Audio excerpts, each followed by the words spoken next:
ఆవకాయ ప్రతి ఇంటి వంటకమే. సో ప్రత్యేకంగా రెసిపీ గురించి ఏం చెప్తాం, కానీ అసలు పచ్చడి ఎక్కువ కాలం నిల్వ ఉండాలంటే ఎలాంటి కాయలు సెలెక్ట్ చేసుకోవాలో మా నాన్న మాటల్లో.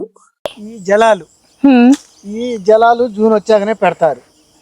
ఈ టెంక ముదిరితేనే మంచిగా ఉంటది, లేకపోతే పాడైపోతాయి. కారం బాగుండాలంటే జూన్ రావాలా. ఇంకా మనం ముందలకు వస్తున్నాం, ముందల పడ్డాయి కాబట్టి ఈ కాయలు ఎట్లుంటాయి.